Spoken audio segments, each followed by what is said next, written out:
The FTX case, how much of it was getting celebrities to endorse the platform? It's huge. This is what I wanted to say. Like, the more I study this stuff, and you start to have repeat occurrences, like I just cover stuff all the time, and you see echoes of the same thing. I just had somebody just a couple of days ago, I was interviewing for this news scheme we're looking at, and he said, I never understood how Bernie Madoff got people because it seems so preposterous. And then I fell for something very similar.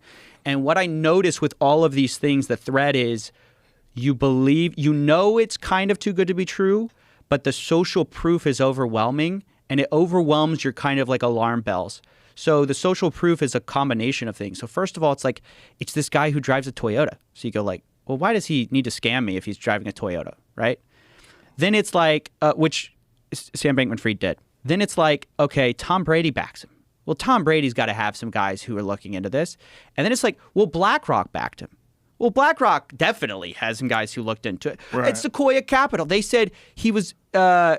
might be one of the first like trillionaires or whatever. Like he's such a great entrepreneur. They think he's such a genius. It might have been one of the A1Z guys, or I'm blanking on the name right now.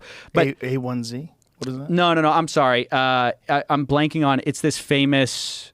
I'm gonna remember it right after I get out of here. It's one of the famous investment funds.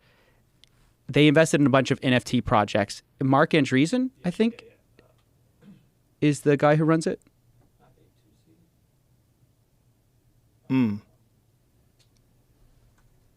Jamie's looking it up. I thought I knew it off the top of my head, and now I don't want to say the wrong one. A16Z. A1Z. A16Z. It was one of those, Sequoia or A16Z. One of them wrote this glowing review of Sam, basically saying he's going to be one of the first trillionaires. So all these guys, basically, a lot of these people backed Sam with the highest endorsements. And so if you're just an average person, you're thinking, well, how much more due diligence can I do than all these other guys? All these other guys buy into him. Right. And then they themselves are kind of also looking at each other, being like, well, that guy did it. Like, what? It's the hottest deal around, right? Kevin O'Leary's in. So you kind of think you're swimming safely with like other savvy investors. And that's what ultimately gets you to buy in. Bernie Madoff is very similar. I mean, he was, really well regarded in Wall Street.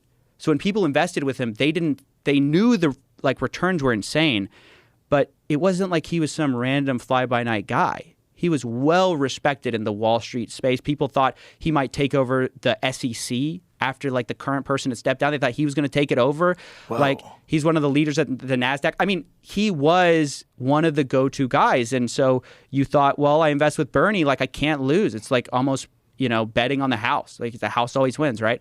So when FTX was taking off, it just seemed like everyone who was a someone was backing him. So then it was okay. And then I think a lot of these people deferred to their other friends. They're all saying it's okay.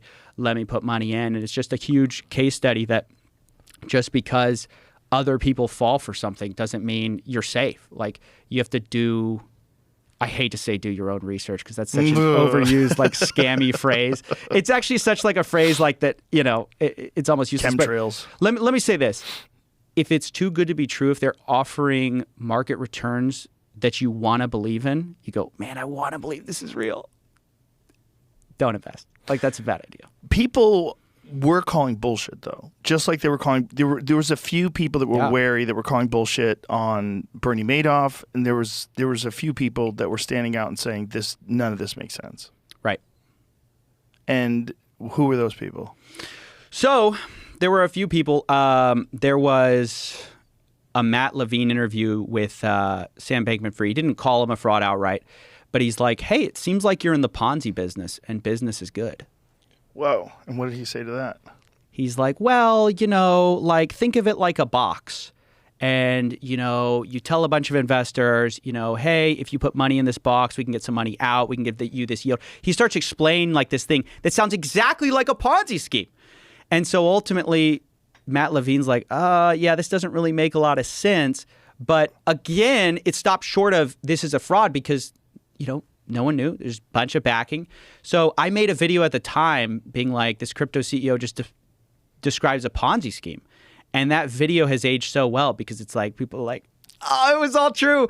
But people were outright calling it a fraud. Like Mark Cohodes, he's a famous short seller. He was calling that a fraud early. I have a buddy of mine. He goes by Dirty Bubble Media on Twitter. He's like one of the Anon Twitter accounts. He was calling it a fraud.